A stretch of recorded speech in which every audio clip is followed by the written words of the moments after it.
There were no countries in Africa before colonization. There was states led by respected traditional leaders. Each state had its own language is equally respected. We were Christians but worshipping God in our own African way. We were not educated but we lived a natural quality life of our choice. Polygamy was our characteristics and identity as we biblically wanted to multiply. We had glorified and dignified traditional weddings that were merely divorced. Our skin color wasn't black but chocolate brown. We didn't use money but lived healthy and fairly on barter trade. We didn't have hospitals but we had our own traditional doctors. There was love, peace and harmony amongst us. There was no hunger, poverty, corruption, fraud, murder and hate. A neighbor was treated like a family, not a foreigner or an alien. Africa was partitioned by non-Africans in the absence of African leaders. We got colonized and our resources were looted to develop non-African countries. We were pushed to arid and infertile lands infected with tsetse flies and mosquitoes. Our skin color was tanned black and linked to evil. We were called barbaric blacks, baboons, monkeys and kafirs in our homeland. We were embarrassed, humiliated, tortured, harassed, beaten and killed to be depopulated. We were intimidated and forced to spy and expose one another. We were Africans in Africa without rights in their homeland. We were Africans restricted on where to go by non-Africans in Africa. We were slaves in our homeland. Our forefathers stood up and fought. We won and got back Africa to us. We called it independence, democracy and freedom. African independence didn't come alone. HIV mounted on us. Poverty heavily came on us. Unemployment fell on us. Chaos blossomed to us. Cancer carried away our lives. Sanctions were added to us. Now it's hunger, drought, earthquakes and cyclones. Where did we go wrong in Africa as Africans? African countries are all independent from their former colonial masters.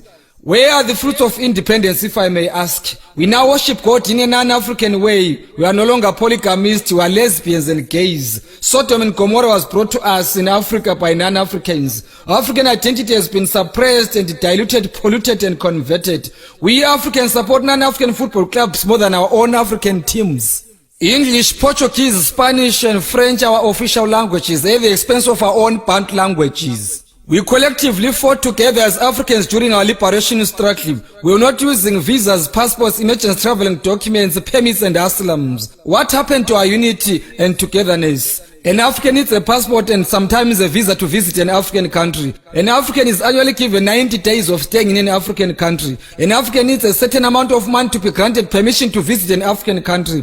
An African needs a study permit to study in Africa. An African needs a residential permit or an asylum to stay in Africa. An African needs a work permit to work in Africa. Africans speak non-African languages more than their own African languages. Africans are called refugees in Africa while non-Africans are called tourists. Africans are called poachers in Africa while non-Africans are called professional hunters. Products manufactured from African products are unaffordable to Africans. Is this what we call independence in Africa?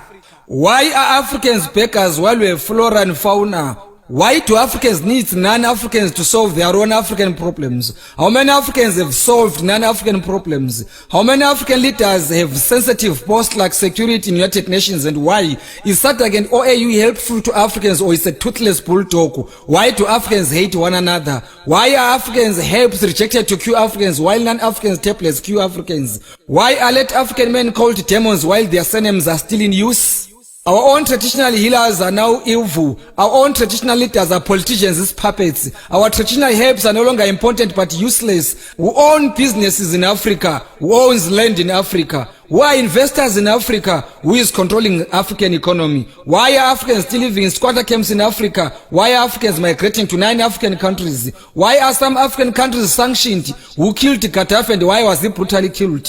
How far has Libyan economy improved after Gaddafi's brutal assassination? Where is African independence? Cry, my beloved Africa, until all Africans feel at home in Africa. Cry, my beloved Africa, until Africans completely gain total control of their natural resources. Cry, my beloved Africa, until child and human trafficking is over. Cry, my beloved Africa, until human abuse is ironed out. Cry, my beloved Africa, until Bantu languages are internationally recognized. Cry, my beloved Africa, until freedom of speech and freedom after speech prevails. Cry, my beloved Africa, until all African heroes and heroines are honored when still alive. Cry, my beloved Africa, until human rights are respected not violated. Cry, my beloved Africa, until better life for all arrives to all Africans. Cry, my beloved Africa, until all Africans have decent shelter. Cry, my beloved Africa, until education and health is for free. Cry, my beloved Africa, until all Africans afford decent meals. Cry, my beloved Africa, maybe our Lord will bless cursed Africa one day. I'm not an African politician, but an African patriotic poet. I'm a patriotic African ambassador through poetry. My message to Africans remains very clear and loud. My message to Africans remains poetic, not political. I'm not against non-Africans, but I advocate for African unity and peace. I won't keep quiet until all Africans wake up, smell coffee, and get united. I am Obed Dube.